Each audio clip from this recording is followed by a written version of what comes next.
this video, I'm going to give you 5 champions to climb for every role to ultimately save you time and grind to a higher rank.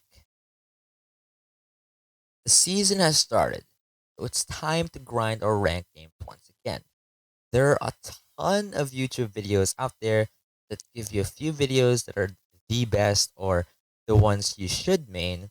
But for this video, I'll be giving you champions that are quite easy to pick up and are very effective in solo queue. As usual, video chapters are available to jump to whichever content you want to see, but I do recommend watching the entire video as I explain a lot all throughout. So let's get started. In top lane, and we're gonna separate this from different ranks. From iron to gold, these are the champions that I want you to pick up if you really wanted to have some success in solo queue. First on the list is Garen. Now Garen is a tanky juggernaut. What I'm Juggernauts are those classifications where they lack mobility, but they do pose a threat once they close the gap. And Garen is one of those champions that has a lot of durability comes with it. So it is very safe. Garen also punishes a lot of laners who doesn't know how to trade, which in this MMR is very common, given that his passive allows him to regen some of the scrapes from their early skirmish or their trade so that he can get back up, stay in lane much longer. And of course, it's very easy to isolate a target and use your entire kit to finish up with the Mash Injustice at the very end into securing those like free kills that every time someone steps up. So Garen, definitely one on the list. And we're gonna move on to our next one. Uh we have Malphite. And Malphite, as you can see in this video, I'm gonna have a bunch of champions with a golden border around it or like a yellow border. And basically, these are the champions that I recommend that they use for that certain MMR. And it's probably the best pick out of all the 5 champions that I'm gonna say. So for this specific MMR, for this specific role, Malphite is the way to go. Malphite can carry all of your games on your own. If you really understand how to play Malphite, your primary role, be a tank. You're supposed to, be a meat shield, take all the damage. Like what you soak the damage for your team so that your carries can take space, do damage themselves, provide crowd control. You have a lot of slow. You have attack speed slow, movement speed slow. Obviously you have your ultimate, but your carry role as Malphite is you decide when your team engages. Sometimes you're the follow-up engage, sometimes you're the initial engage. But basically, why I like Malphite in this MMR is that you can decide how fights go. You're you are the one in command, and because in theory you're probably better than your teammates, you have a better understanding of how to start fights and when to start fights, and with this champion you can dictate that and then have your team follow you up. Now, obviously not all games is that you're the best player on your team. And Malphite is still good even on the backseat, right? If your carry wants to play more aggressive, group with your carry. And then as soon as someone threatens to kill your carry, you engage on that guy and eliminate him from the fight immediately. Obviously, it is much better to get a lot of value with Malphite's ultimate if you hit more targets with it. But generally speaking, really good engaged character, very solid for this rank, and also very simple to play. Next on the list, got Nasus. Now, Nasus sort of plays similarly to Garen, and the only caveat I would add for Nasus that is different from Garen is that he provides a little bit of CC in his kit.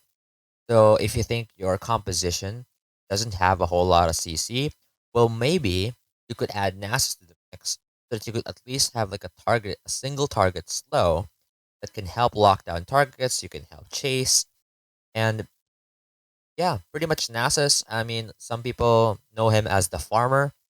Early game he farms minions, late game you farm them, right? Or like mid game you farm them technically. Usually you don't want the game to last uh, too long with Nasus in some situations, but you can. You're technically infinite scaling, so for as long as you're stacking your siphoning strike, it should be all good. Again, Nasus, very simple, kind of bonk their heads, it's all good. Okay, next on the list is Trundle. Uh, Similar style with Garen as well, but the difference is in the caveat that I'll give to Trundle is that he's more of a utility focused juggernaut. What do I mean by that? Like if you look at his kit, his Q is able to reduce the AD from the opponents, right? So if you're hitting like a Jax, if you're hitting like a Fiora, if you're hitting like a Caitlyn, all of a sudden you're helping your team out by reducing the overall damage output that this carry can do, whether or not you're the targeter or not.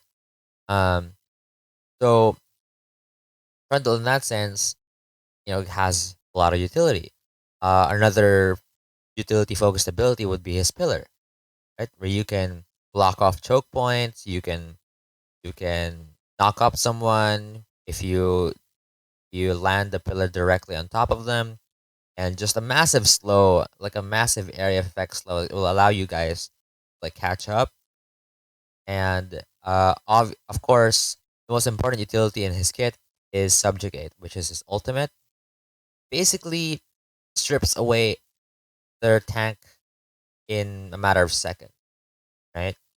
So if you're gonna look at the same list, right? If let's say the tankiest member of the list so far is Malphite, you have a Malphite on the enemy team, you subjugate him, all of a sudden he becomes paper, and he's no longer a rock. So it's a problem for tanks to deal with Trundle because they lose a lot of their durability, which makes it a lot easier for your team to focus down on the tank and then move towards their backline because their tank is just so squishy, right?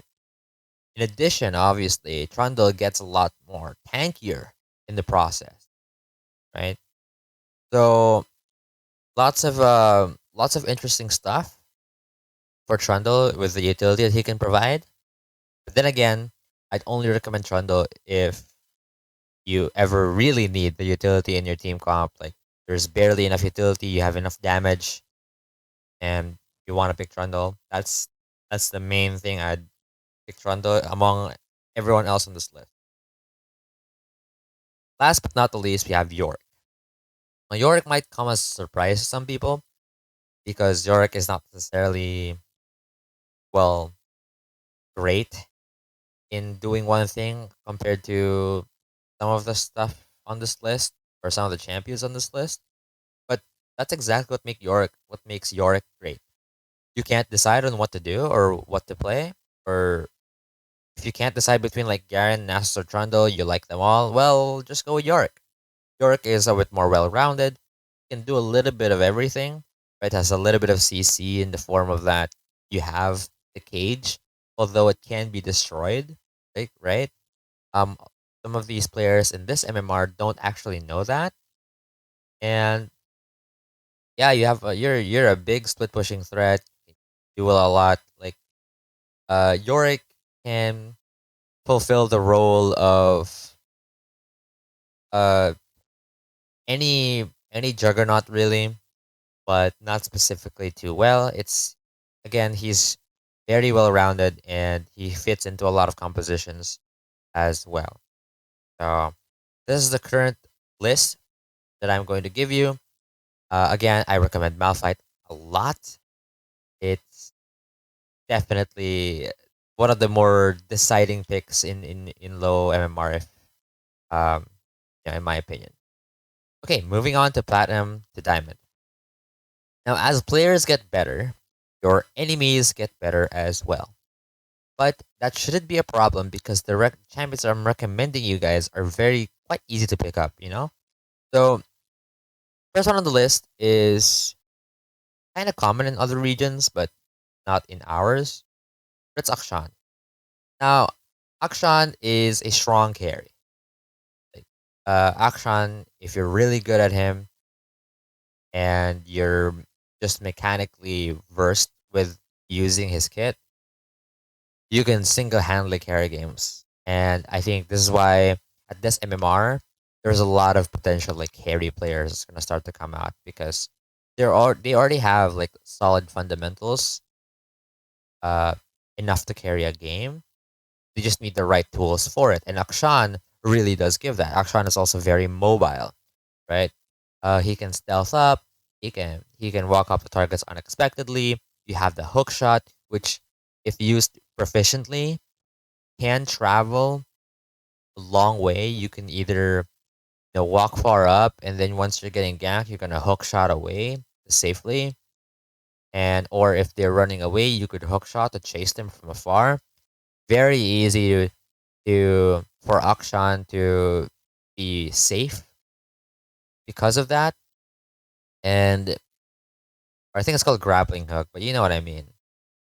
And it's just very annoying to play against if you're very good at using the champion as well. In terms of the play style, he's a bit like a marksman, a bit like an assassin in that vein, right? Like generally speaking, you'd want to be hitting like front to back, but also in some aspects, you can also assassinate people who are just lurking on the side lanes and they're just alone, and you can easily isolate their damage or your damage towards them and take them out really quickly.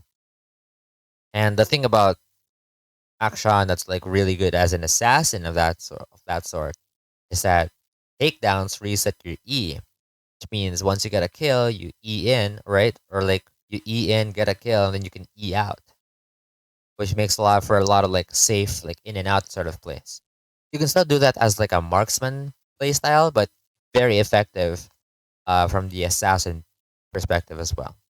So Akshan, and obviously the underrated or the I guess overrated aspect of Akshan would be his revive that can help switch the tides of the game because you know if you feel like they're gonna end the game and all of a sudden you land like a three-man revive, well, all of a sudden they're forced to wait. They're gonna push out those waves, they're gonna get those turrets, but they're never gonna end the game for as long as you're getting those revives. Okay, you have to move forward though.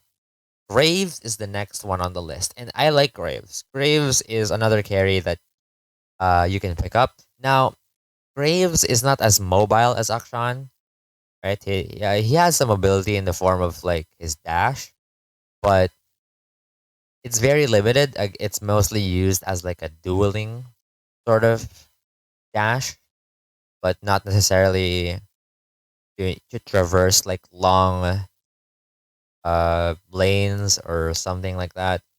It's usually either you jump through walls or you use it to maneuver in fights.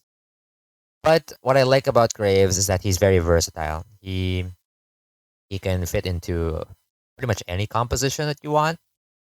And if your team comp is very aggressive, you can use the dash aggressively, get into the opponent's face and start shooting them. Or if your team is a bit more, oh, we're gonna kite back. Well, Graves still can do that. He can still use his dash defensively and sort of allow their opponents or allow his opponents to like run into his shotguns and just kill them that way. So again, Graves can fit well in a lot of compositions in solo queue and definitely has a lot of carry potential as well because he has a lot of damage. Like I've seen uh a lot of champions get deleted as soon as Graves spots them and they don't expect his damage. So definitely check him out. And for the third one on the list, and the recommended one for this MMR is Kale. And Kale is another carry. So the surprise of no one, carries are a thing now. Because you're already good enough as a player, we understand that you can carry games on your own, right? And Kale is exactly that type of carry. The Kale is a pretty much a 1v9 champion. Now, of course, as you may know by now, Kale is not really a threat in the early game. Meaning you have to survive the early game, you have to survive a little bit of the mid game, and then once you get level 16, that's when you just take over the game and you're unstoppable. Obviously, you can try to carry during the mid game and during the early game because people can make mistakes and you can snowball ahead, but you're basically like a ticking time bomb for the opponent. The more XP you're getting for yourself, the better it is, the faster it is to get your power spikes because of your passive. And the thing that separates KL from these other carries is that he has the most amount of utility in the game, or at least from the list, right?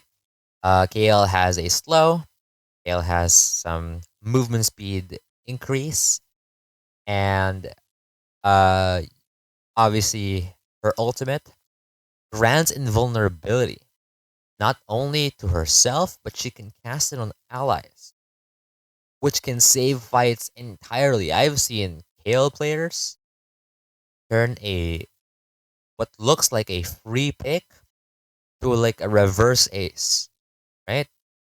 For example, your teammate just randomly face checks a bush, and then all of a sudden, there's this entire team collapsing on him. Once you cast that ultimate, and then they completely commit to the play anyway, well, now they've burned all their cooldowns, and your teammate is still alive. Now you can start, playing the fight where they have like no ultimates, or maybe during the skirmish, they even lost one member, so it's 5v4. Gale has a game changing ultimate, and it's insane.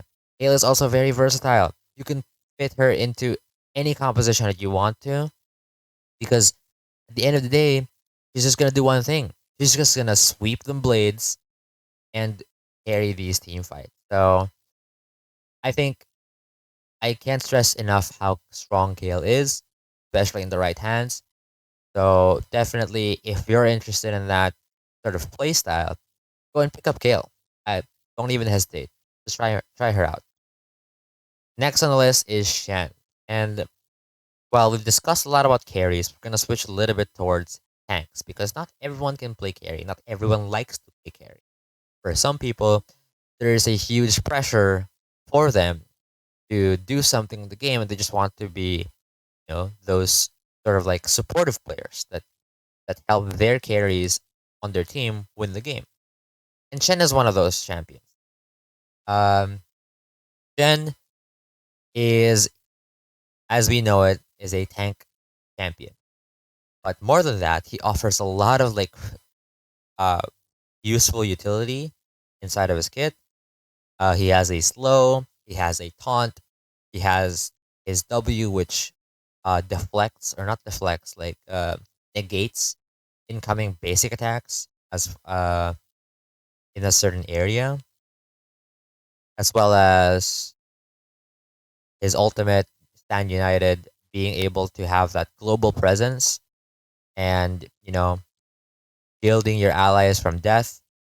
That's his entire kit is pretty much filled with utility, and his main role in sort of like team fights is to be this sort of tank where like, oh, do you want to get on my carries? Well, no, I'm not allowing you. Okay, he's like the Gandalf of League of Legends almost. In at least in the games that you're gonna play with Shen or like using Shen, um, Shen's gonna be that champion who's not gonna allow anyone really to kill your champions. They're really good at peeling for your carry, and yep, once the all the threats are cleared, you can switch to helping your front line instead, or maybe that's what you do from the get go. Maybe you help your front line and just in that way, indirectly, you're helping your backline create space. Shen has a lot of ways to be useful, and I think that's why I think I recommend him because nothing gets as close to getting this much utility. Except for maybe the next champion. The next champion on the list might be a bit of a hot take, but it's Tom Kench. And I know Tom Kench top lane has existed in previous patches, but specifically in this patch, he got nerfed. But I do think he's still able to be used in this MMR for the reasons that you're supposed to pick him anyway. Because in this patch, he has got received nerfs for his durability, right? Like he has less gray shield right now, but I still think like if you want a tank, sort of like a Shen, right? I think he plays sort of like a Shen. The only difference between him and Shen, besides the lack of global presence, is that Tahm Kench is way less mobile. So if you're gonna think about it, if the opponents have a lot of mobile champions, then probably consider playing Shen over Tahm Kench. But if not, Tahm Kench can be a little bit of a threat as well because his Q is a 50% slow, and he can convert that into a stun later on. He has Devour, which completely eliminates a target um, for your team. Like whether you're gonna devour a front line or you're gonna devour their carry, it's gonna help a lot during the team fight. But because of the buffs this patch, there might even be way more incentive for you to eat your own carry with your ultimate and sort of play the protect version of Tom Kench. And again, that will depend entirely on the game, but your overall utility inside of this kit, as well as your, and the engaged tools that you have with your W, makes Tom Kench such a prominent pick, despite the nerfs in top lane that he received this patch. Uh, Go ahead and try him if you like the playstyle of Shen. You might enjoy Tom Kench as well. There you have it. These are the champs that I recommend for Plata Diamond, and obviously, Hale. Hale is the queen of the crop here. I mean, not much else to say. Okay, now we're moving on to Master to Challenger, which is basically the high elo, you know, tiers of the game. And for a few of these champions, it's gonna be the same, right? We're looking at Akshan, Graves, and Shen. These champions are still relevant even in high MMR, and you're gonna find the same success using these champions for the previous MMR, except you're just a much better player now, and your teammates are gonna be playing around your champion, better. Um, but as we move forward in the list, we have a few more champions that are quite interesting. Right? First on the list is Fiora. And actually, we're getting right into the champion that I recommend using at this MMR. Now, the only disclaimer that I want to say when you're playing Fiora is that she does take quite a while to learn. Presumably, you're already a good player because you reach high MMR, but because Fiora relies a lot on mechanics, which not a lot of people have, it can be a bit challenging to play Fiora. But when you do get the mechanics, intact, Fiora kind of just outright carries the game. The thing about Fiora is that if you're behind, you can still outplay people. Fiora's insane sort of hit where you can duel very efficiently because that's Fiora's main goal, right? You can duel, you can split push, right? Instead of a 1v1 or like a 1v2 situation, Fiora's gonna thrive from that. Yes, not the best team fighting, but it's hard to put just one champion to go up against Fiora because that's exactly what she wants, and it's hard to coordinate, plays like that in solo queue, wherein like you send in multiple people, and even then, sending in multiple people towards a Fiora might be a good idea just to kill a Fiora, but then you still have to deal with the rest of their team, who is maybe taking an objective on the other side of the map. So Fiora is scary in the sense that she has a lot of outplay potential. But even when she is like even, not necessarily behind, not ahead, she's insanely strong. She can take a lot of these fights and make it seem really easy to win those duels. And of course, She's a monster when she's ahead. Pretty much unstoppable, I think, in that regard. The thing about in solo queue is that there's no there's no sort of like defense or like turtle mechanism that players will do. Right? Solo queue is very chaotic. So as soon as starts fight, you know, uh, fights start breaking down, and Fiora gets a few kills here and there and starts to roll over the game, there's almost no chance of stopping that. And that's why I recommend Fiora for this MMR. She's very strong, and you have a lot of agency when it comes to playing this champion, meaning that you get to decide like how you want to play this game. You get to decide which fights you're gonna take, and I think that's important in solo queue because you can only rely on yourself, pretty much. Okay, moving forward to the last champion on the list, we have Singed.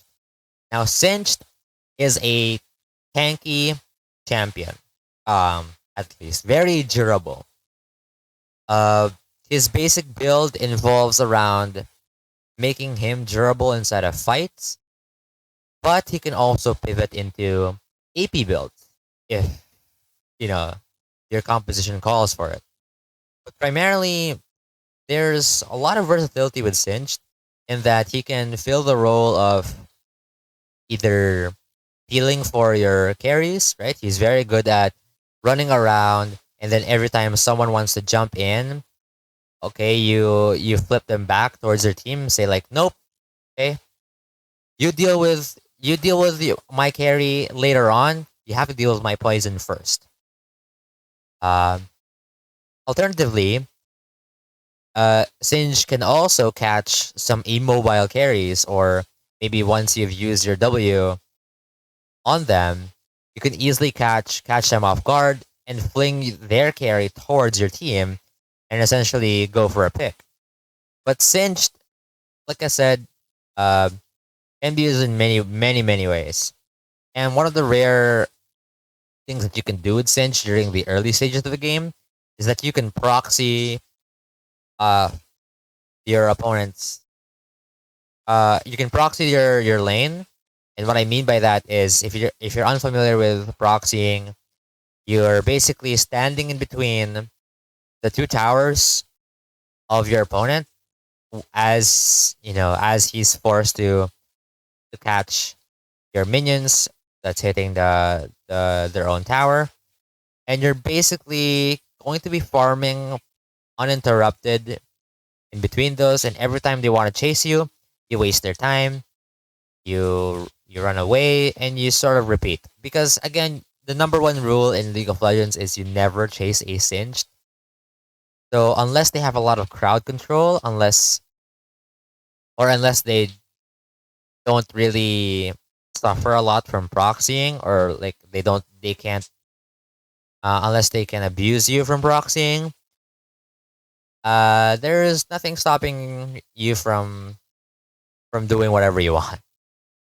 And there's a lot of matchups like that. There's a lot of matchups where you can just safely proxy, but it's up to you to learn as a player which one of those matchups that it's probably advisable to just shove normally rather than, you know, trying to proxy out the waves, because proxying in the wrong hands to can help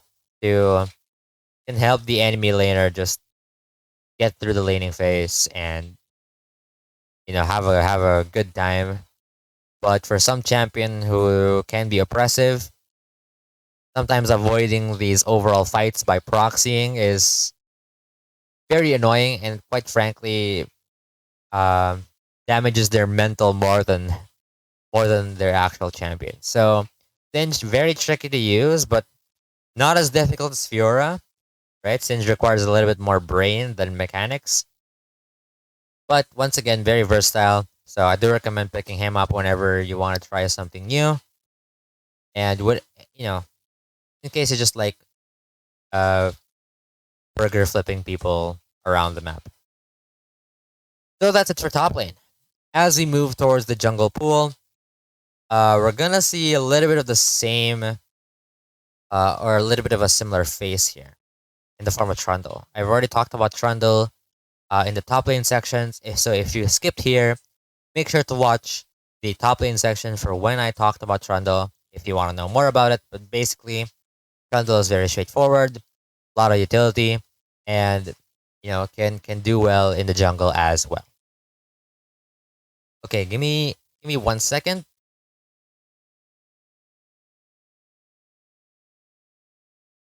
Hmm. Always remember, hydrate yourselves. Okay. Once again, I'm doing these videos in one take, so I apologize for the breaks in between.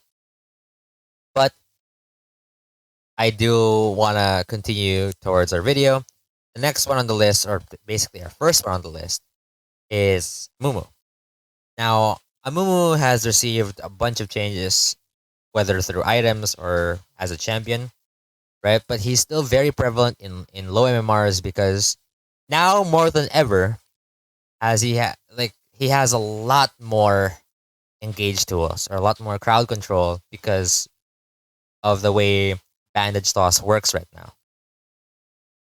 So Amumu's basic role is to be a tank, right? Similar to like Malphite. Actually, he plays exactly like a Malphite, almost. You're gonna soak damage, take space for your carries, and then you just wanna go in. And that's why I recommend Malphite before. I recommend Amumu for the exact same reasons, because you get to decide how you want to start fights with Amumu. And given a lot of crowd control on your Q and on your ult, right?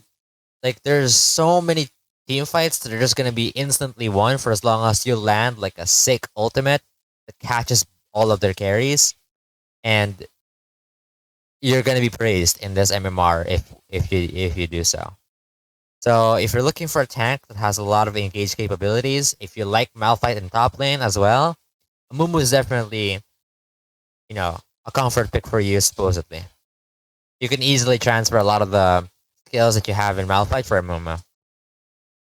Okay, the next on the list is Master Yi. And Master Yi is actually my recommended champion on this list.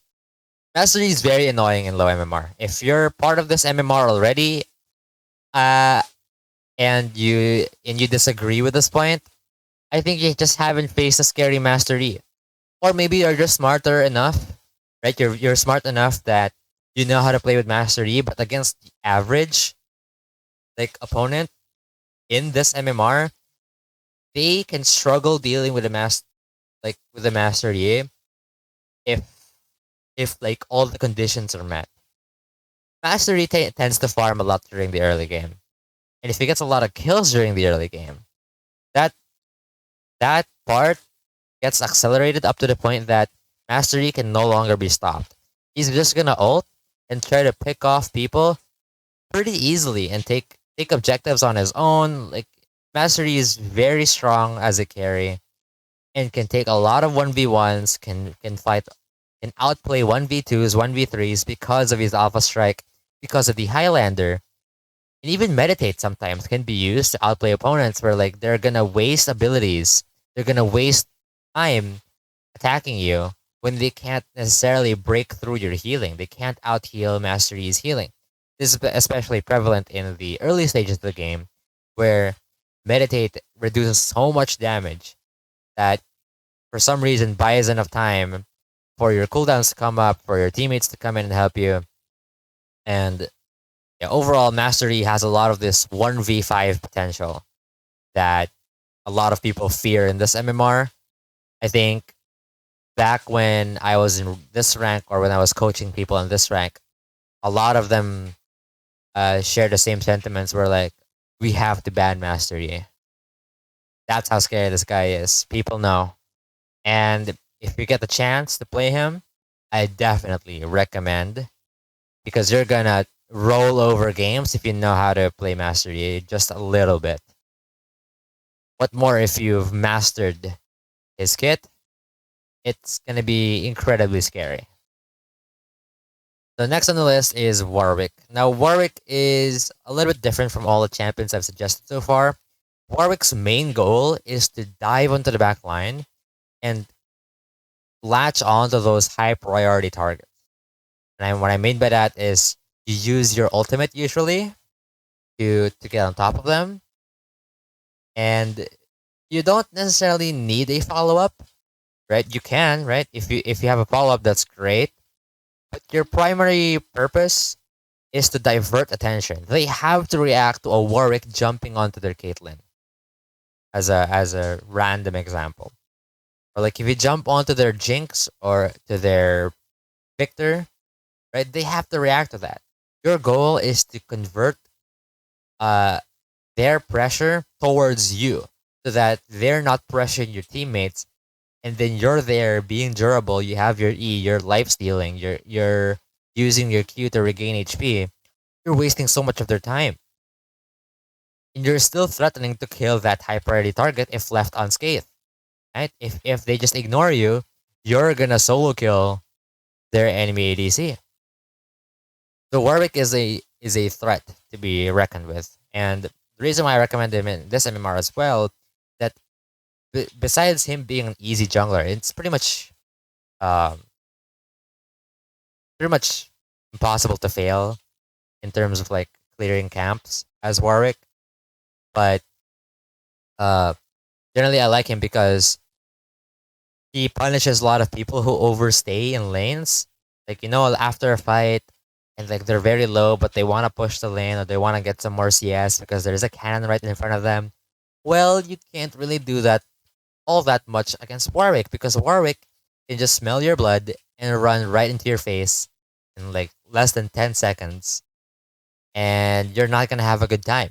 Warwick is able to catch a lot of these greedy players from this MMR, and in general, being able to close the gap really fast. Warwick is one of those sort of mobile options that you have among this list, besides Master Yi, and he's very well rounded. Like he can do a little bit of everything. He has a lot of damage, um, some CC as well in the form of his E and his ult, and then you do provide a little bit of utility in the sense that you you can spot out champions from Fog of War, right? That's technically utility in itself. You're like a recon for the team. If you use pings or if you tell your team through chat that hey, someone's low here, he's probably recalling, then you know you can make plays accordingly. But yeah, there's a lot of stuff you could do with Warwick. I recommend him, especially in this MMR where you can catch a lot of people off guard. Last on the list is Zac, and Zac plays very similar to Amuma, right? And you can see sort of a trend here. We have these tanky champions who have a lot of CC and can also engage on their own command, right? Zac is one of those champions who have these really long engage ranges, like engage tools, that if you are not familiar with playing Zac, you're gonna have a bad time because you just don't know. You just don't know right off the bat like how long Zac's engage is. If you're standing in the middle of the lane, he could reach you from like uh the jungle camps, really. So he has in that regard, in terms of like in comparison to Amumu, you do have a lot more mobility. I won't say a lot because Amumu can traverse fast as well with the bandage toss, but Zac doesn't need a target to land on, unlike Amumu. Like Zac can really jump anywhere for as long as he wants to, and he can. So if you feel like you need the extra mobility, like maybe your opponents are a bit more mobile and it's harder to catch, maybe Zac's the champion to pick instead of Amumu. But overall, pretty much they fill the same niche, and they're gonna carry games if you find the sick engage, because you're gonna jump on top of four people and you're gonna knock them all up, and all of a sudden they can't really team fight all that well because your team's gonna follow up and they're gonna slowly chew down through their team, and you're gonna win the game. And by no means, by the way, are these tanks just doing engages to soak damage. Amumu and Zac also deal a lot of damage. So be careful when facing against these champions as well, as they can be quite scary. Okay, moving on to Plat the Diamond.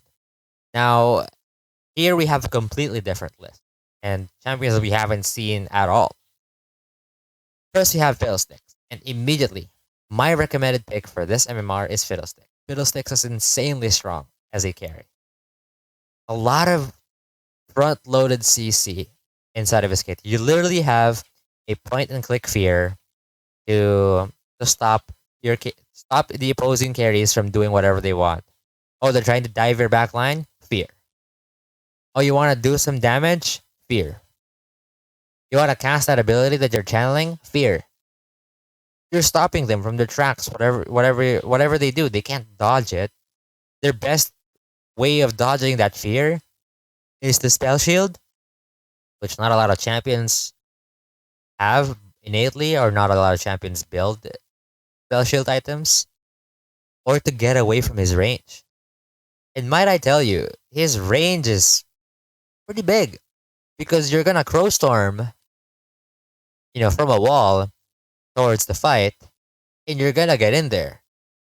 And it's so hard to deal with. He has so much damage inside of his W, and he even has like a silence with his E. And so it's really hard to deal with. You're very versatile. You can fit into a lot of compositions. You're only really going to struggle if your team falls behind early because there's not a whole lot of walls you can jump into. But even then, if they get too cocky and they forget that Fiddlesticks has an ultimate lurking nearby, even when you're behind, you can change the game around because Fiddlesticks is that strong. If you build enough damage on this guy, he can easily win team fights on his own, really. So I don't know how else to emphasize it. If you haven't tried Fiddlesticks yet, go and play him. He has one of the most fun clears as well. He has a lot of double camp strategies you can take, making his clear faster than the majority of the jungle pool, to be honest with you. And yeah, that's for Fiddlesticks. Next we have Jarvan. Jarvan is sort of like Warwick, but better. The only reason I didn't recommend Jarvan earlier on is that um, Jarvan's a bit more uh, complex to play. Not as straightforward as, ooh, I hunt blood and I jump on their back line, right? For Jarvan, you have to hit one skill shot pretty consistently, right? Which is your EQ. Um, EQ is a combo where you drop the flag and you dash to it, knocking up opponents in between. And people in lower MMR struggle to hit that.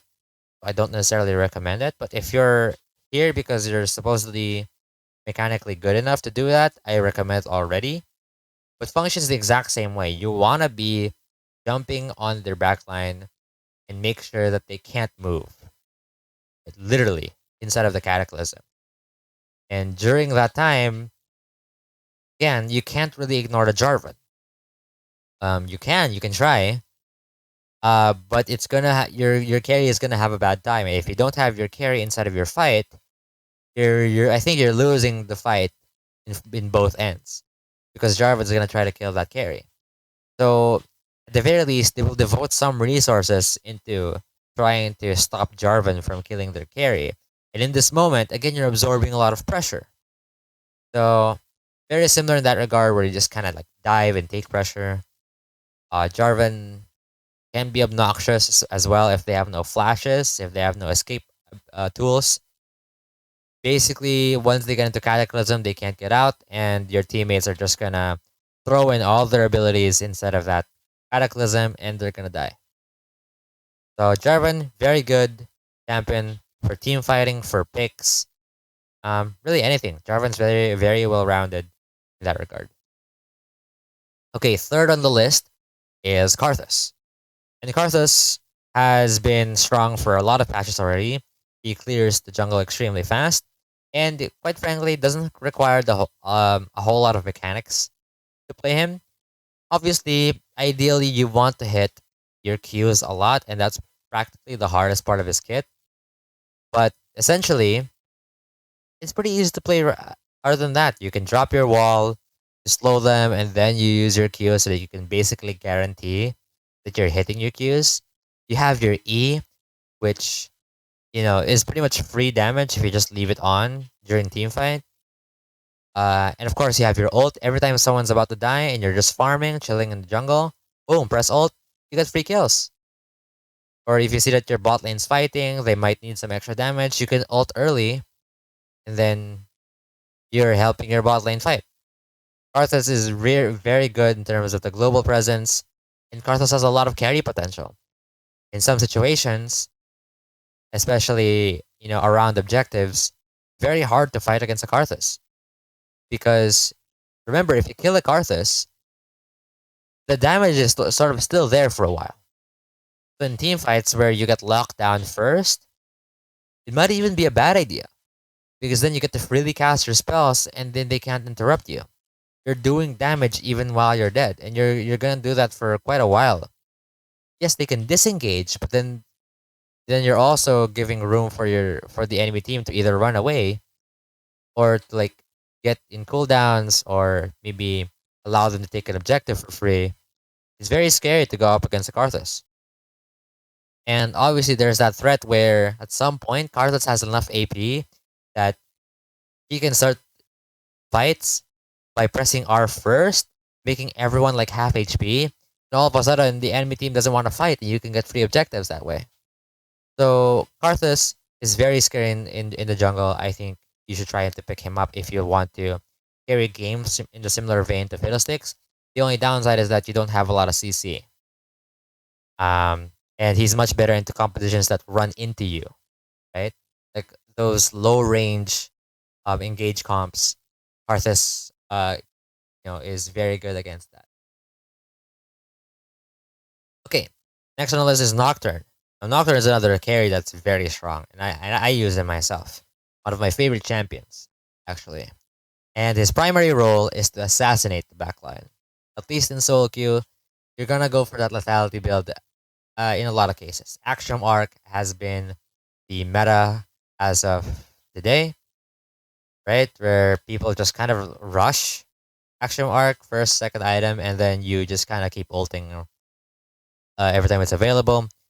Nocturne is very annoying because not only is there lack of coordination in solo queue already, but with paranoia, everyone's so paranoid. You don't know what's happening around the map due to the lack of communication, and it's very difficult to deal with because if you're the opponent and you're just randomly farming in the side lanes, well, all of a sudden Nocturne could ult towards you and one shot you, and your teammate doesn't even know what happened. It's like a locked room sort of like murder, in a sense. So, um, Nocturne is one of the only assassins I recommend, really, as a jungler. Later on, I recommend another assassin, but generally speaking, uh, assassins are only really good if they're very obnoxious in the jungle, and that's why I recommend only a few of them. But Nocturne definitely abuses a whole lot of the mistakes that these players make at this MMR, and that's why I recommend him as a carry option as well. Last but not the least, we have Shinzao, which functions very similarly to Jarvan.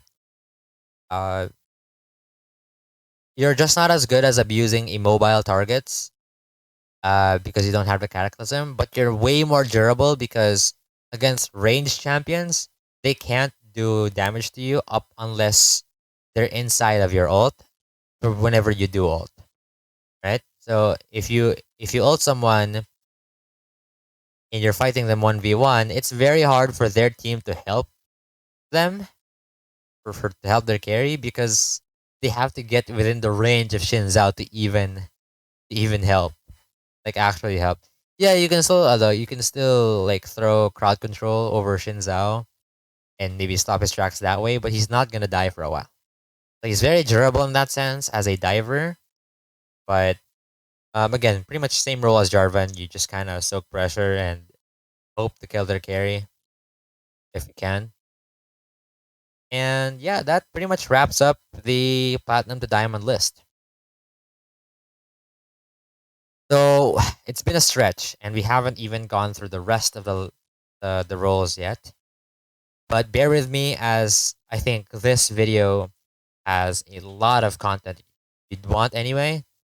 I'm trying to make this as fast as I could, but I really want to get all the information out there.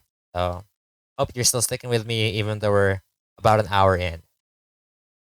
Um, for Master Challenger or High MMR, I still think Fiddlesticks and Karthus are still very strong.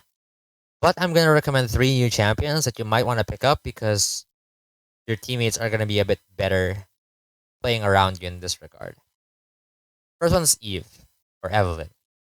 Evelyn is an assassin, right? Where literally you can stealth up and kill targets that are, alone, that are isolated. Perhaps not even. It's just that you're gonna take a different angle. And you know, the most obnoxious part of Evelyn's kit is that after level 6, you're permanently invisible across the map. You can roam freely without getting spotted unless they have control wards. And you know, that's difficult to deal with in solo queue because control wards aren't that purchased all that much. And even then there's multiple ways for you to maneuver around control wards as Evelyn. And for as long as you know how to play Fog of War, you know how to play vision games, Evelyn's a champion that's going to be very strong for you. She's also very well rounded. Like she can survive. She's one of the few assassins who can survive assassinating and get out with her ultimate. Right, she can take down a target, ult out, and then try to look for a pick again. A bunch of damage. She has a good amount of utility in the form of her charm. Her charm is very proficient in like picking out targets. You don't have to kill them. Sometimes charming them is enough to land a kill for your team. So overall, Eve is very good, especially once you get the hang of like playing around their vision and stuff. Ivern. Ivern is very different character, but a very fun champion to play as well because you're more of a support character. You're basically a support player in the jungle role. So if you feel like your team needs a bit more utility, your team needs a bit more CC, or you don't have like a real support, maybe you have like a carry support in bot lane, like a brand, and you want a real support anyway inside of your team comp. Well, maybe add Ivern, right? And Ivern is really good because again he has a lot of CC, right? Once you Once you've summoned Daisy, Daisy can knock off targets. You can root people with your Q. You can slow them with your E. Uh, you have the utility of creating brushes with your W, essentially denying vision from the opponents if used properly. And yeah, there's a lot of tools and plays you can make with Ivern, and because players are so much better at this MMR, if you get a really good carry on your team and you have Ivern, like for example, you have like an Irelia that's like snowballing the game, you just kind of stick to that guy and make sure he never dies because you keep spamming shields, you keep landing roots so that they can close the gap, and it's pretty much over from there. So Ivern, very strong champion to pick up at the MMR, especially if you main support and you're filled in jungle. Well, Ivern might be the champion for you. Last but definitely not the least, and the champion that I recommend for this MMR is Kindred. So Kindred is a mobile carry marksman. Mobile in a sense that you have a lot of ways to jump towards champions, right? With you, if you have your W up, your Q cooldown is significantly lower. So you can jump in, jump out, jump across walls, and all that. You're very mobile as Kindred. You can carry a lot of games because Kindred, if you get enough stacks, And if you're left unchecked, you can do a lot of single target damage, which can be scary for the opponents. And yeah, she plays exactly like a marksman. So if you main ADC and you're looking to pick up like a jungler at your MMR, well, maybe Kindred's the one for you because she play it plays exactly like a marksman, and yeah, you can get a lot of success with Kindred.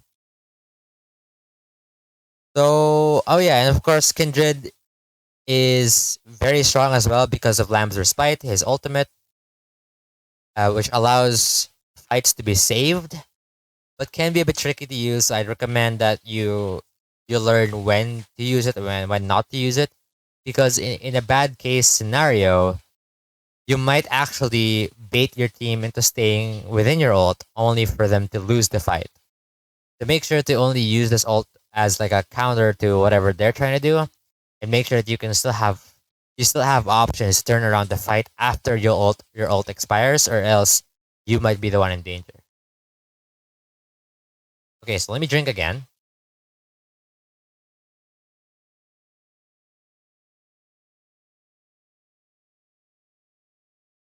Now we're moving into the mid lane. So for mid lane, from iron to gold, I recommend a few champions. Mid lane is the basically the carry role of the game.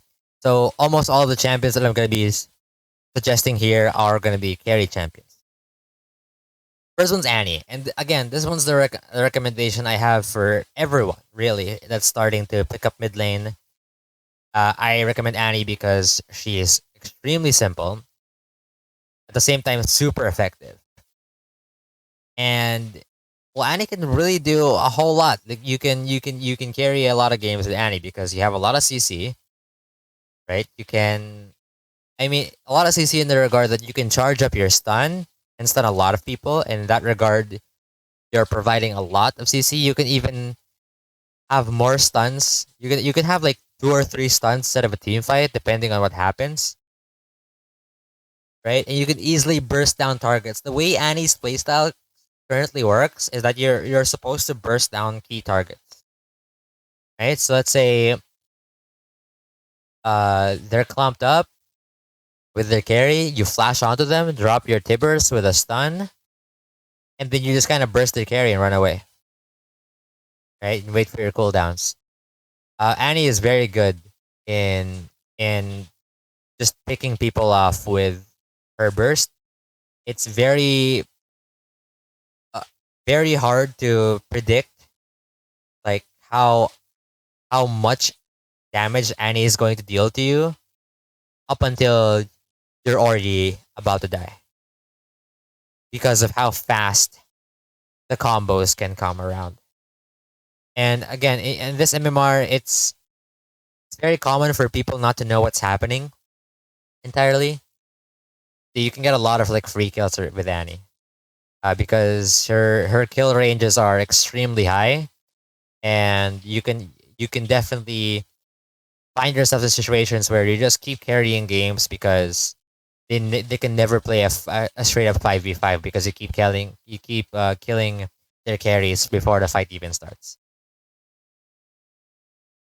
Next on the list is Lux. Lux is another strong carry, and her primary role inside of a team comp is to dish out damage as like a poke instead of like a burst, unlike Annie. But she can burst targets when you do get enough items, but generally you want to use your range to your advantage and throw in some ease. You can poke using your ultimate as well if you really want to, if you can land it freely. But generally, what's annoying about Lux is that it's so hard to reach Lux, and she's gonna deal a lot of damage towards you if you're not respecting that range. Lux does have a little bit of utility inside of her kit because she can provide shields, but yeah, generally the focus here is that you're just a strong mage character who has a lot of poke damage, and The way you carry games with Lux is you find targets, like key targets, like carries that you can chip off their HP, so that they'd be too afraid to join the fight. Essentially, removing them from the fight, and you know, if they get low enough, you can start bursting them with your ultimate and stuff like that. Moving forward, we have Malzahar. Malzahar is similar to Annie, actually. I think it's a bit more similar to Annie in the sense that you're very good at singling out a target. Malzahar is more of a single target than AoE compared to Annie. You do have CC in form of silence and suppression, which are one of the most annoying crowd controls in the game. But as as Annie, where you're more burst type, Malzahar is more of like a damage over time sort of thing. You know, like you whittle them down using your malefic visions, your E, and you're gonna use that to your advantage because it's not. Yeah, it's kind of like poke in a sense, but you really take your time in killing champions. Like you don't instantly 100 to 0 them unless you're really fed. Even when you full combo someone where you land all of your abilities and you ult someone, generally the goal there is so that you provide a lot of damage over time, but not necessarily to burst that target out. It's mainly to to force someone out of a team fight really easily because you have a point and click suppression ability. So Malzahar can carry games because he kind of stops engagers really well. Like it's very hard to engage on a Malzahar that has an ultimate, as well as if their carry mispositions a little bit and goes into Malzahar's range, then you could easily ult them and they're an easy target for your team to collapse on. So definitely worth picking up, but I still recommend Annie over Malzahar because again, because the time to kill is significantly higher with Malzahar, I feel like there's a bit more counterplay to it. Annie's just faster and just a lot more annoying. But if you don't like the whole burst theme of Annie, then maybe Malzahar is the one for you. Who knows? You can try them out. Fourth on the list is Tryndamere. And Tryndamere is another strong carry that is usually prevalent as a split pusher or like a duelist sort of thing, if you may.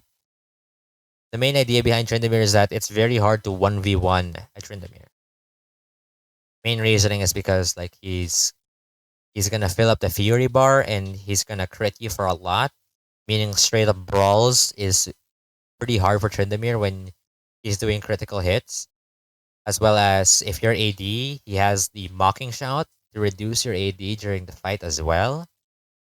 And he has a lot of mobility in the form of his E.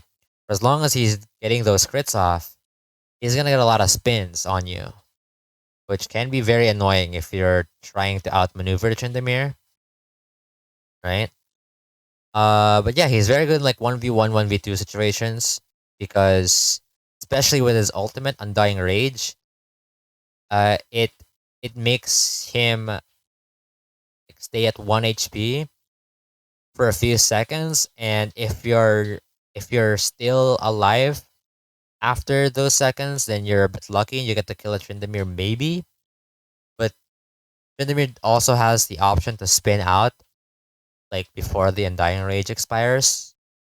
So it's not totally clear whether that's a realistic situation for your opponent. But in a lot of cases, in most fights with Tryndamere, you either win before the ult expires or you win without the ult. So Tryndamere is very scary in that end. Not the best team fighting though. So if you're more of a team fight sort of guy, maybe you don't pick up Tryndamere, right? But if you really like split pushing and taking down towers on the side lanes, then Tryndamere might be the pick for you. Okay, we move towards Ziggs now. So for Ziggs, uh, it's more like more like Lux, right? Wherein you try to whittle down opponents with your poke. But the difference between Lux and Ziggs is that Ziggs is a bit more safe, a bit more mobile because of the satchel charge. The satchel allows him to basically be safe inside of lane where you could either satchel the opponents away from you or you could satchel yourself um, and bounce away from the opponent to sort of act as like a pseudo mobility for your character. And that could be useful in a lot of situations where, as Ziggs, you might get caught a lot. That extra layer of mobility might help, whereas Lux can't have that. If Lux can't gets caught out, there's very few ways for you to defend yourself besides flashing away. So yeah, Ziggs again. If you like the playstyle of Lux, then you're gonna love the playstyle of Ziggs as well. Especially if you weren't into the whole shielding category. Anyway, yep, that's it for Iron to Gold. Now move on to Platinum Diamond, and this one's gonna be a brief section. So if you skip towards here, this won't last too long. I recommend you watch the previous uh, parts of the video because all of these champions that I will mention here are explained in the other sections of the video. So Akshan and Graves, we've seen this already. I've explained what they do, and they function similarly in mid lane. And for Malzahar, Malzahar basically steps up as my recommended champion for this tier because he's just more oppressive now that everyone starts to play better, right? Where it's now easily you can now easily make plays with your team with Malzahar, and you can carry a lot with your roams with your ultimate. I think Malzahar is super annoying at the MMR, and you can win a lot of games because it's very hard to counter what you can do unless they and even if they start building like QSS, that means they're 1,300 gold short of their next item, which means you're winning sort of the economy war. You're getting your power spikes faster. So for as long as the game doesn't drag too long and everyone has QSS, Malzar is gonna have a blast in solo queue. All right, moving forward to Master the Challenger. For this one, mainly it's gonna be the same champions for the most part. Akshan, Graves, Malzahar, and Tryndamere. These are champions that I've suggested in the past already. But there's one thing that I'd like to add in mid lane. If you're this MMR, I recommend Talon. Talon is a scary champion to play against. And Talon's not that hard to play. Once you get down with his combos and what to do with lane, all of a sudden Talon is incredibly strong as a carry because you can literally uh, abuse people that are out of position and you can get away with it quite well. If you plan out your routes, uh, like the walls you're gonna jump into and the walls you're gonna jump out from, you can be the most slippery assassin in the game. And probably that's true. Probably that's true. The only downside is that obviously you rely a bit on your walls or terrain, but generally speaking, Talon's very slippery. I won't say mobile, right? You do need the terrain, but as an assassin, which your primary goal is to kill high priority targets anyway, you can do your job really easily with Talon. And you can do it over and over and over again because in solo queue, it's a bit more chaotic and it's hard to respect. It's hard to respect people because some people will have their own moments. They want to like ego players, right? And Talon's very abusive in that regard. In that if you just for a moment, step farther away from your teammates, you're gonna die. Okay? So Talon, very good. in terms of his map presence, his assassination potential, and also quite easy to pick up. So I recommend Talon as well. And now we're moving to bot lane finally. For Iron to Gold, you're gonna see uh, a few champions that I've already again introduced in the past, which is Karthus and Ziggs. Again, even though these champions are from different roles, they function quite the same way as I alluded to earlier. But we're gonna have three new additions. First one's Ashe. The first marksman on the bot lane list is going to be a utility marksman. And Ashe is very strong in bot lane because not only do you have a good enough range to start trading in lane, you also have a lot of pick potential with your ultimate as your main way of providing CC or like hard CC.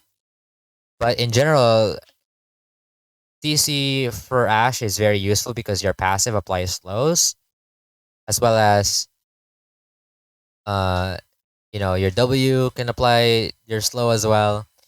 And in general, having that extra crowd control instead of fights can really help swing fights in your favor because then you don't have to worry about chasing necessarily. You can also use your slows to run away.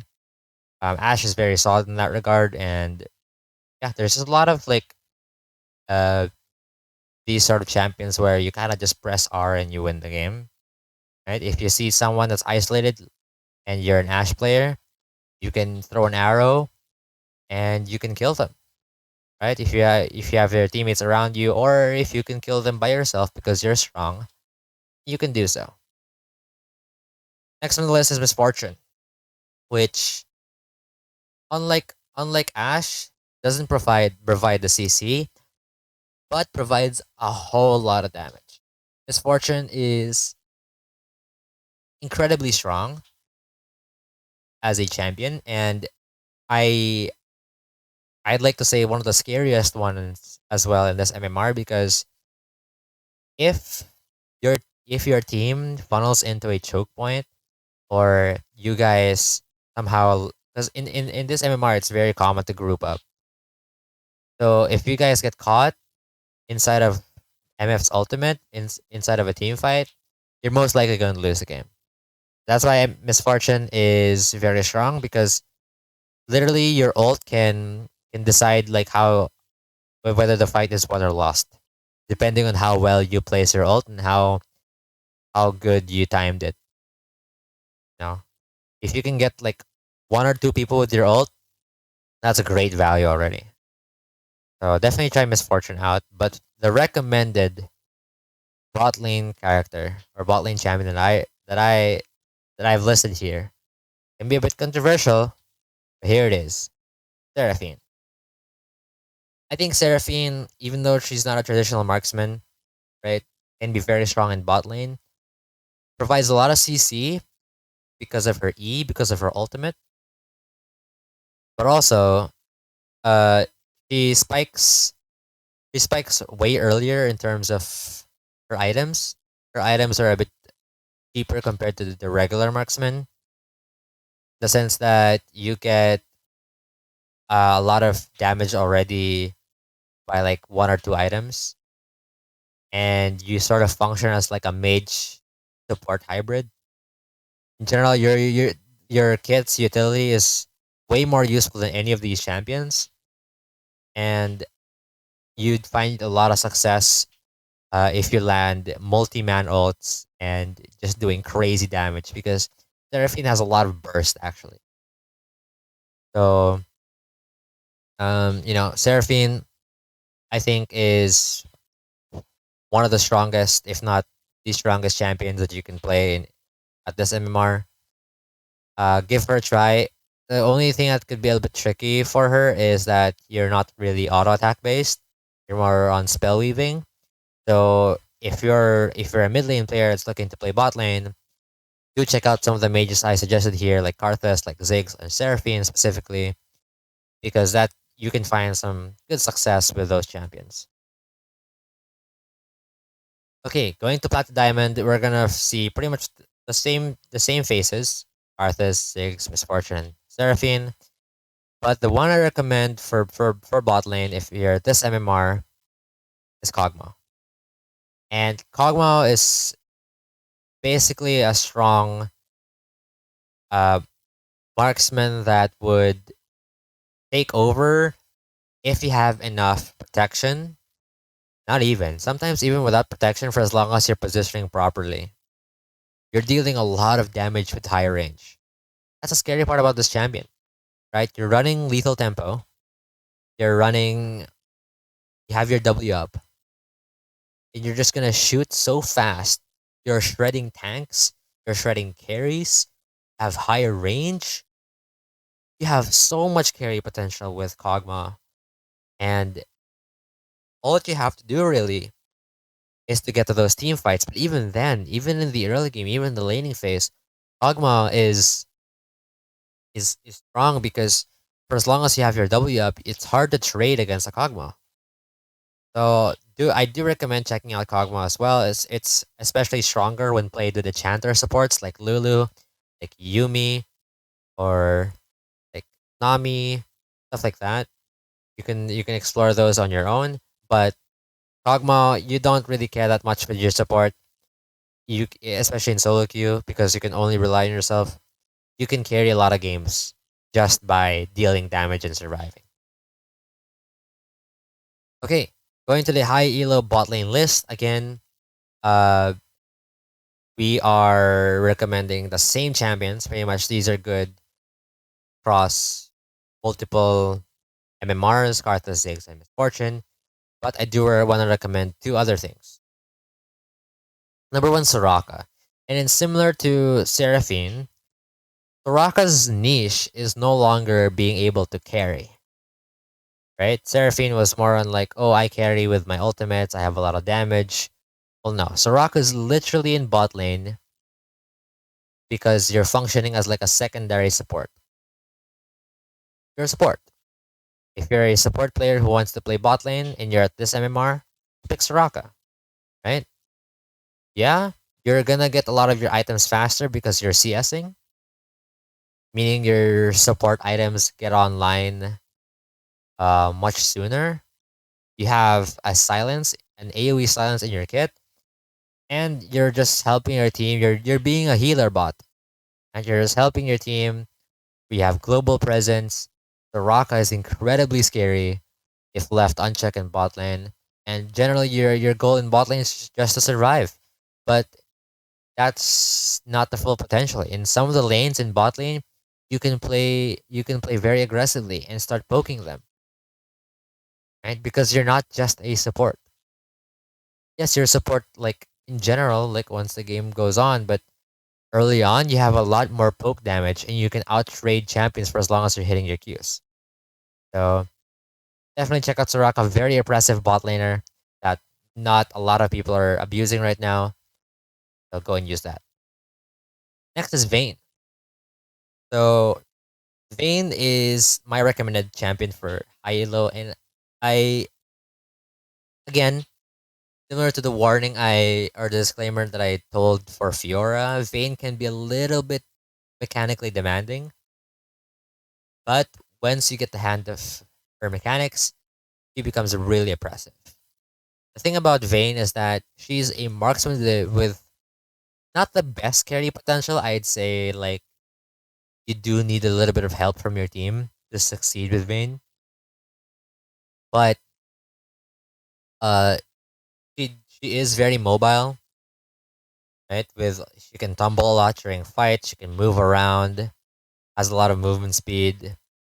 You do have some sort of self peel and CC with your condemned, where you can stun people when they're like next to a wall. Like Vayne has a lot of tools in her kit, and that's sort of what makes her really obnoxious. She deals well against tanks using your silver bolts, and yeah, she can catch a lot of unsuspected champions or unsuspecting players who run into her vision and think that they can 1v1 the Vayne or something like that, and then you just pop your ultimate and you can you can outplay them if you're good enough. So yeah, these are the champions that I recommend for bot lane. I specifically want to highlight Vayne because I think Vayne is incredibly strong right now. So if you are willing to play the mechanically demanding role, you may do so. Otherwise, you can stick to playing like Misfortune if you like the traditional marksman, but you don't want to stress yourself out, then that's completely fine. Okay, before moving on, if you've made it this far in the video, uh, please leave a like if you're enjoying the content so far. I'm making a lot of effort into making these high quality educational videos, and as well comment down below. As for like a question that I want to get answered, maybe do you guys like this format of a video where I sort of break down into different roles and different ranks, or do you want the video to be shorter? Do you want the video to include other stuff like builds or stuff like that?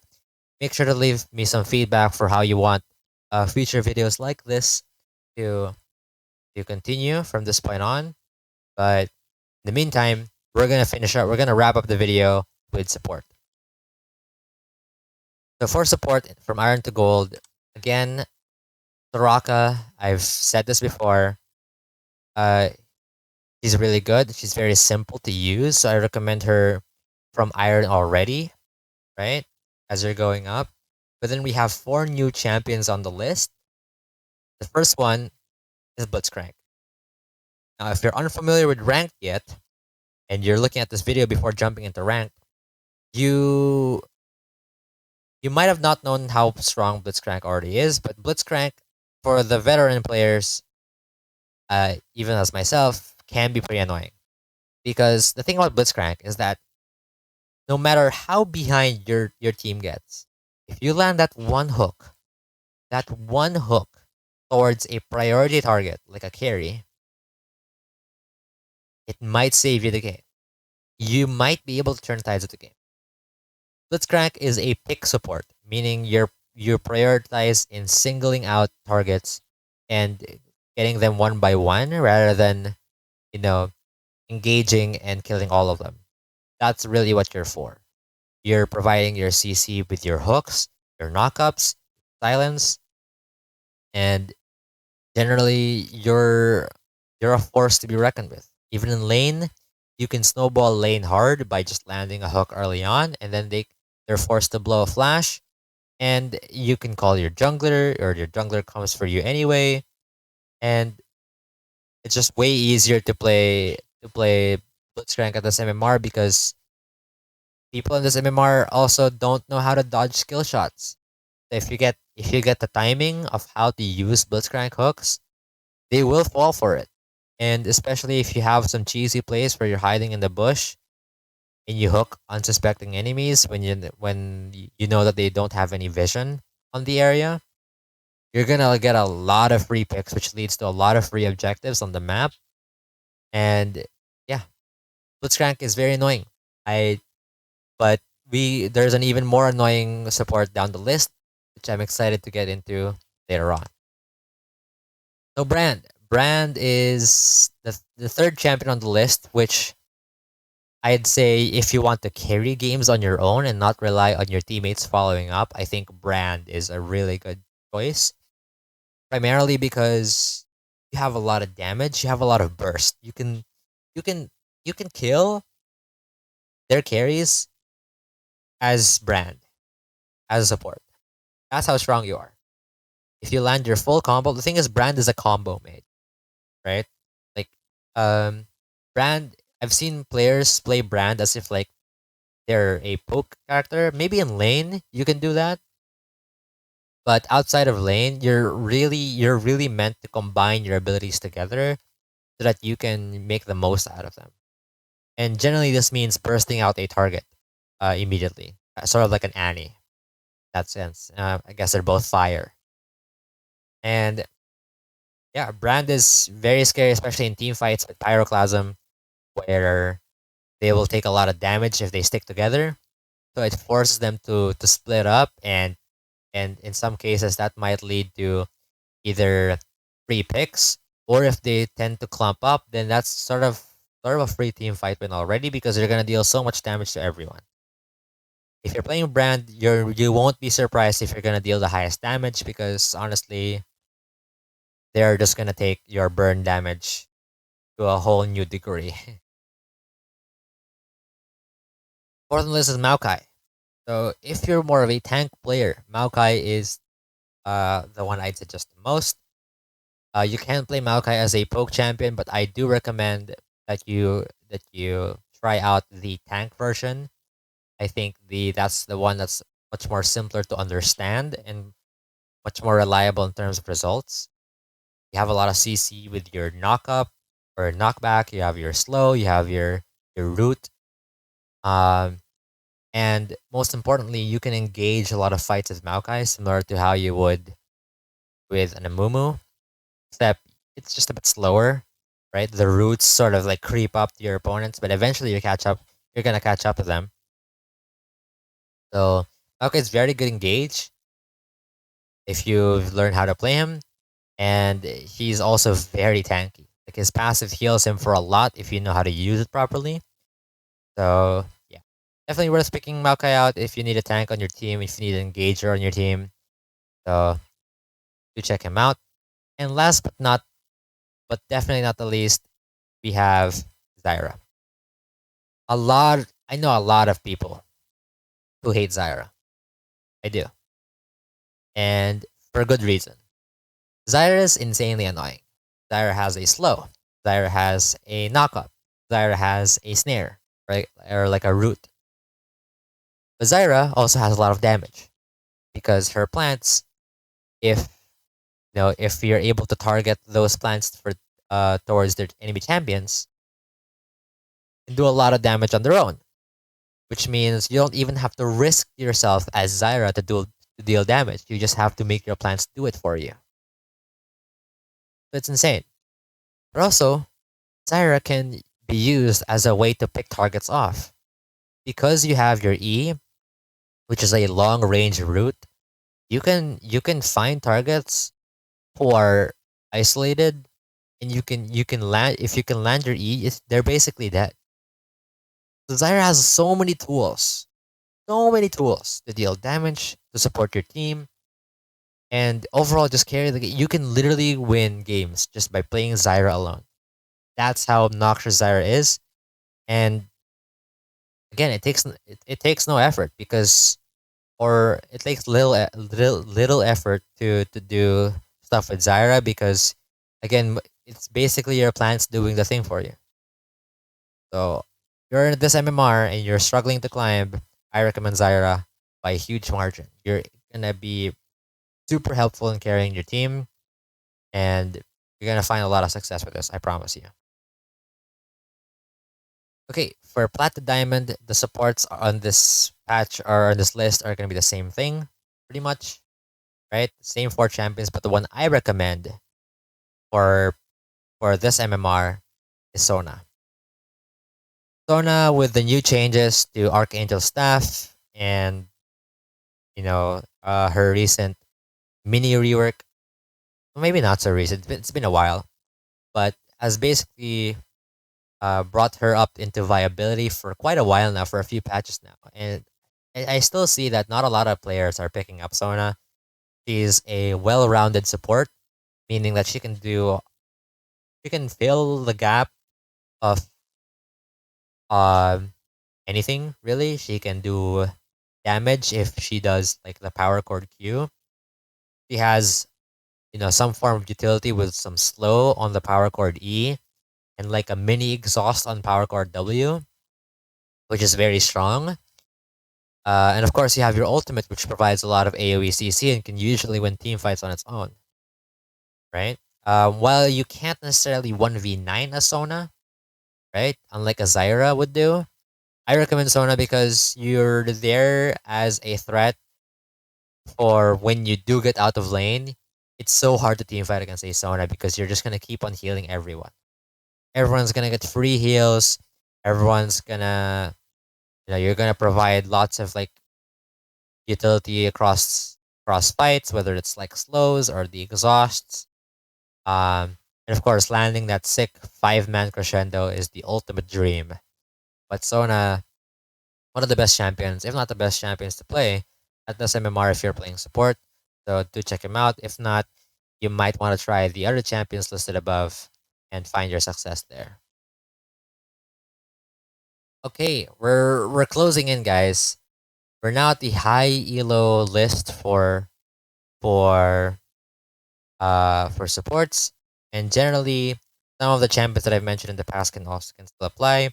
But I'm gonna recommend two more champions. Use number one, and the one that I recommend is Bard. Now Bard is incredibly strong. I think while you can't 1v9 games like I said, it essentially supports at high elo is no longer about 1v9 because your teammates are gonna be better. You will have a carry player on your team. It's possible. Okay?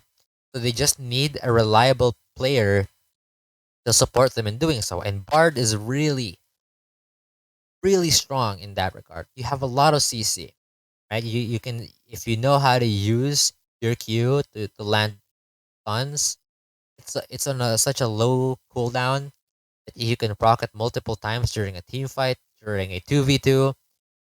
You have utility in terms of like you can use portals to traverse through the map.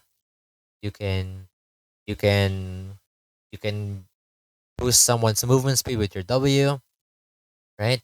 Most importantly is the pick aspect of Bard where you can use Tempered Fate on a champion that's isolated from afar, and you can sort of close the gap with your portal and start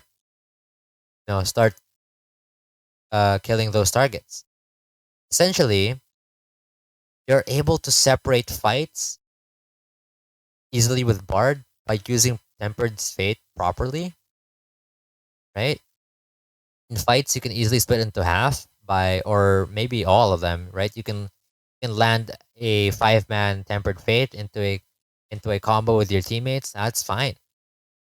If you're like moving around the map, you see someone in the side lanes, you can ult them with your teammate. You can get them.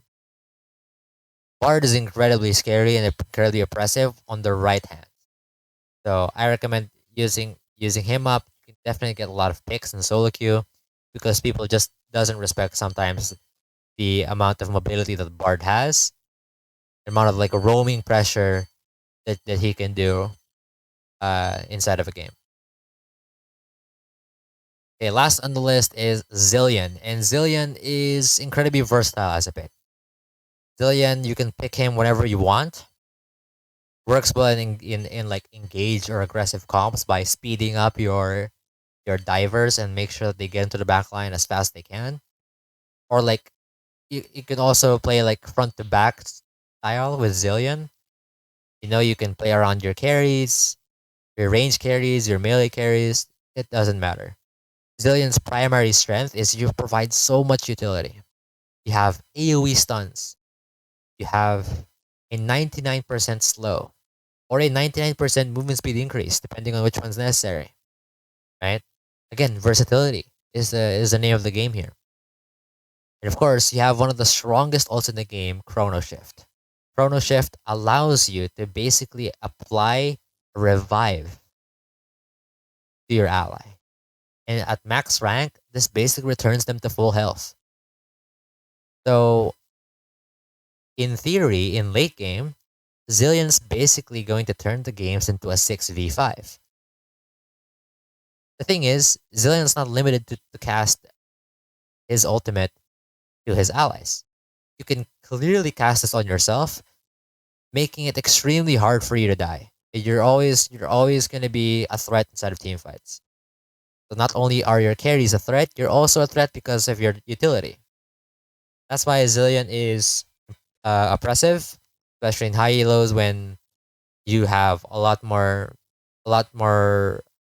reliable teammates that you can play around with. But definitely try Zillion if you're looking for more utility oriented support that isn't Bard.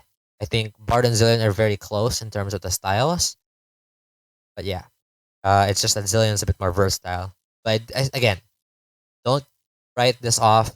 Bard is still my recommendation and can win you a lot of games. Okay, that about wraps up this video. Again, it's quite a long one. I'll see from the comments whether you like this format or not, or whether I have to change something. But yeah, for now, before heading out, you might want to check out my patch 12.2 rundown. It's going to be linked somewhere in your screen right now if you've missed it, as a lot of what I interpreted from this patch came from my thoughts in the rundown, so you might want to hear that as well.